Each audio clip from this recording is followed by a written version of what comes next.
इतने दब्बू मत बनो, वो भेड़ की खाल में भेड़िया निकला। वो तो सोने के अंडे देने वाली मुर्गी है। वो ऐसा ही है अकड़ू सा आदमी। वो दूसरों के मामलों में टांग अड़ाने वाला आदमी है। इन सब में आप क्या नोटिस कर रहे हो? हम किसी न किसी इंसान को डिस्क्राइब कर रहे हैं कि वो इंसान ऐसा है, वो इंसान ऐसा है। तरह तरह के लोग इन इंग्लिश। दोस्तों, इस वीडियो में मैं आपको सिखाने वाला हूँ कि जब लोग अलग अलग तरह के होते हैं, अलग अलग उनकी कैरेक्टरिस्टिक्स होती है, तो उनको इंग्लिश में आप कैसे कह सकते हैं।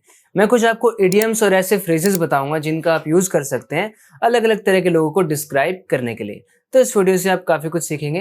देखते हैं पहला कौन सा है। वो इतनी दखल अंदाजी क्यों करता है? इंग्लिश में बोलो, why is he such a busybody. Why is he such a busybody. तो आप यहाँ पर नोटिस करेंगे कि इंग्लिश में तो दखल अंदाजी करना एक एक्शन है, बट इंग्लिश में हमने एक एडजेक्टिव यूज किया है, बिजी बॉडी। वो बात मायने नहीं रखती।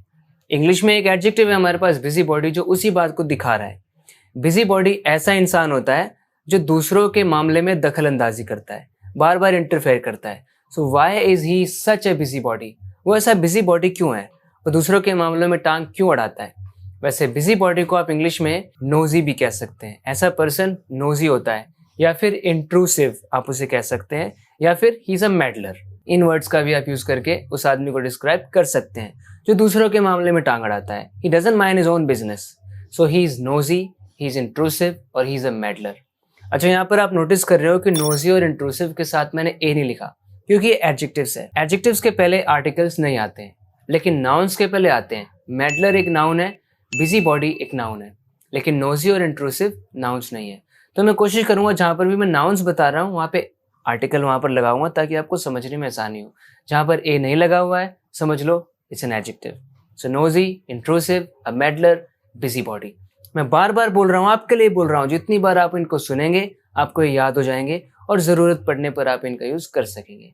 Let's take more example sentences. दूसरों के मामले में टांग अड़ाने की बजाय काम में ध्यान दिया करो। Mind your own business instead of being a busybody. Instead of being a busybody. Busybody बनने के बजाय अपने काम में ध्यान दिया करो। Mind your own business. हर मोहल्ले में एक ऐसा व्यक्ति होता है जो सबके मामलों में टांग अड़ाता है। Every neighbourhood has a busybody. तो बस इतना सा वर्ड आपने बोल दिया, बिजी बॉडी। तो बिजी बॉडी वो इंसान होता है जो दूसरों के काम में दखल अंदाजी करता है। तो सिर्फ इंग्लिश में इतना सा कहने से हिंदी का हमारा मीनिंग कन्वे हो गया। So every neighbourhood has a busy body. मुझे घर में रहना ही पसंद है, बाहर घूमना नहीं। जिन लोगों को घर में रहना पसंद होता है उनको कहते हैं होम बॉडी।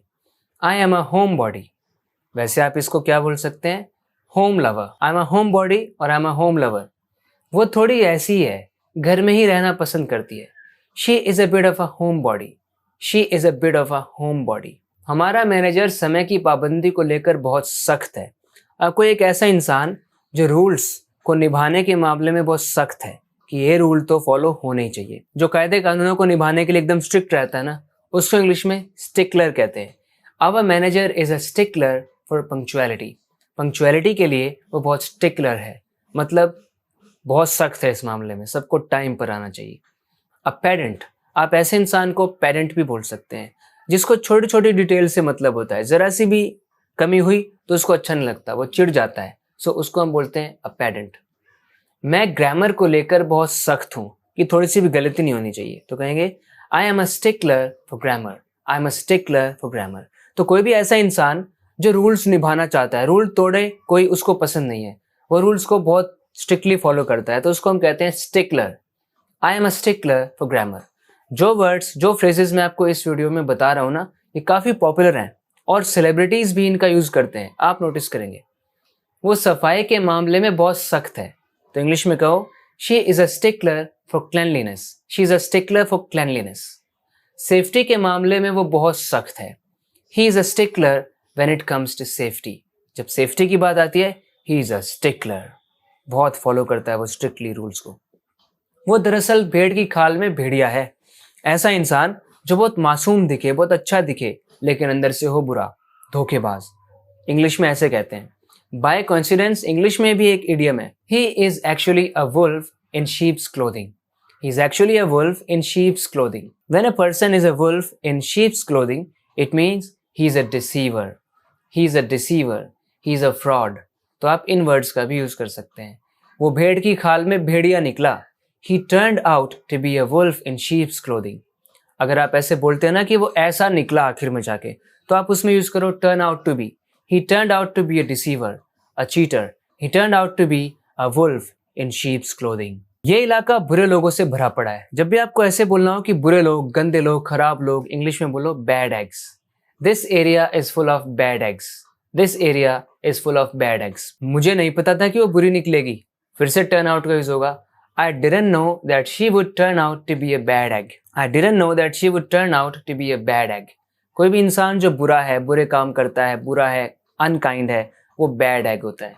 उसको आप बैड या रॉटन एप्पल भी बोल सकते हैं. He's a bad apple, he's a rotten apple. A wrongdoer भी आप बोल सकते हैं, यानी बुरे काम करने वाला. बैड पर्सन, बुरा आदमी. घर तोड़ने के लिए एक ही बुरा इंसान काफी होता है. One bad egg is enough to make a family fall apart. एक फैमिली फॉल अपार्ट हो जाए, बिखर जाए, खराब हो जाए, उसके लिए एक बैड एग काफी होता है. किसी बुरे आदमी के बहकावे में मत आ जाना. Don't be fooled by some bad egg. Don't be fooled. बेवकूफ मत बन जाना किसी बैड एग के द्वारा.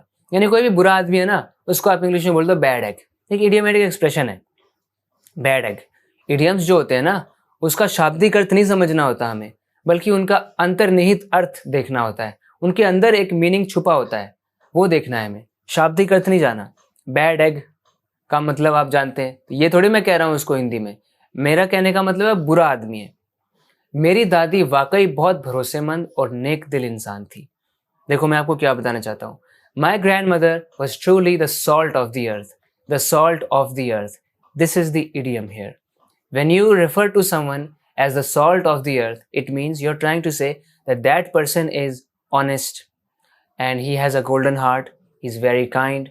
तो ऐसे इंसान को आप बोलेंगे salt of the earth. आप उसे बोल सकते हैं he is good natured, या फिर down to earth है वो, या फिर वो कैसा है, virtuous है, बहुत ही virtuous. वो हीरा है, दोस्तों और परिवार के लिए कुछ भी कर सकता है. तो हिंदी में मैं ऐसे तारीफ करते हैं ना किसी की, हीरा है वो, बिल्कुल असली हीरा. अभी आपने एक लड़की को जाते देखा? ये है असली हीरा. He is the salt of the earth, always going out of his way to support his friends and family. यानी अपनी पूरी कोशिश करता है फ्रेंड्स और फैमिली को सपोर्ट करने के लिए. He is the salt of the earth. When you go out of your way to do something, you work extremely hard. You go the extra mile. You do whatever you can. You do whatever is in your power to help somebody, to support somebody. वैसे इसको मैंने अपने उस video में बताया था जिसमें मैंने वे के ऊपर स्पेशली चीज़ें बताई थी. वे के ऊपर जो स्पेसिफिक वीडियो है, वीडियो आप देख सकते हैं, यहीं पर आई बटन में आपको लिंक मिल जाएगा. मैंने बताया था कि WAY को इंग्लिश में किस तरीके से यूज कर सकते हैं अलग अलग कॉन्टेक्स्ट्स में. वो ऐसा ही है, अकड़ूसा है वो. इंग्लिश में बोलो ही इज क्वाइट अब्रेसिव. जो ढंग से बात नहीं करता, अकड़ूसा होता है, रूड होता है, उसको आप बोलेंगे अब्रेसिव. He is ब्रूस्क. आप उसे ब्रूस्क भी बोल सकते हैं या फिर obnoxious भी बोल सकते हैं. अड़ियल सा, अकड़ूसा है ना, ढंग से बात नहीं करता, रूड है, सो ब्रूस्क, obnoxious. उसकी चुभती हुई बातों की वजह से लड़ाई झगड़े होते हैं. His abrasive remarks lead to conflicts. तो abrasive एक पर्सन तो होता ही है, किसी का रिमार्क abrasive हो सकता है, किसी का मैसेज, किसी का बिहेवियर abrasive हो सकता है.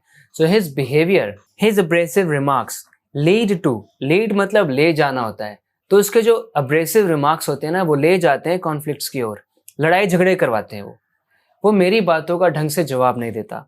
इंग्लिश में बोलो उसने टाल मटोल वाला जवाब दिया. इन बातों को आप इंग्लिश में कैसे कहेंगे? He is often evasive with me.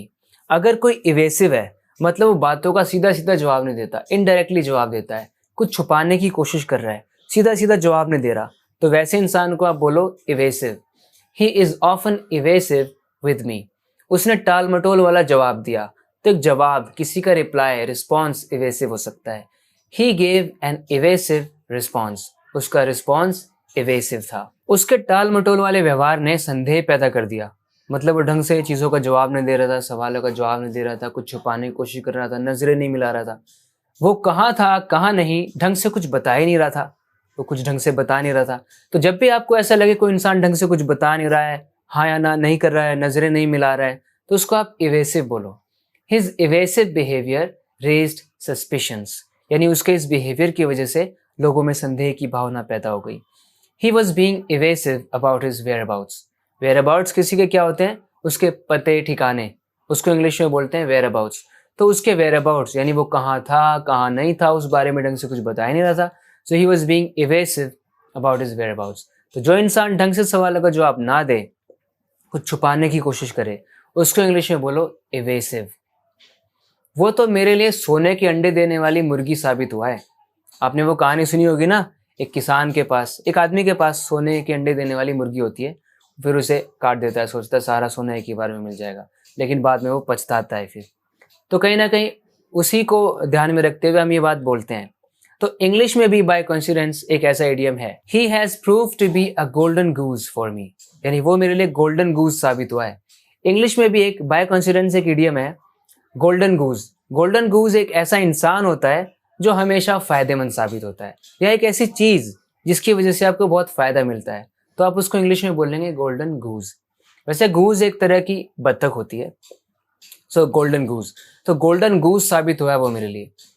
सोने के अंडे देने वाली मुर्गी को खत्म मत करो, मतलब जब आप किसी को कह रहे हो कि इससे बहुत फायदा हो रहा है आपको, इसको खत्म मत करो. जैसे कोई इंसान है, कंपनी में नौकरी करता है, तो आप उसके सीईओ को बोल रहे हैं उसको फायर मत करो, वो तो सोने के अंडे देने वाली मुर्गी है, मतलब बहुत काम की चीज़ है. या फिर एक ऐसा प्रोडक्ट है जो बहुत, जिसकी सेल हो रही है, बहुत प्रॉफिट हो रहा है, तो उस प्रोडक्ट को डिस्कार्ड मत करो, उससे बहुत प्रॉफिट हो रहा है, तो सोने के अंडे देने वाली मुर्गी है.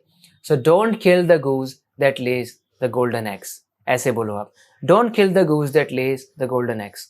ये मैं कोई बना नहीं रहा हूँ, ये इंग्लिश में ऐसे होता है, don't kill the goose that Lay's the golden eggs.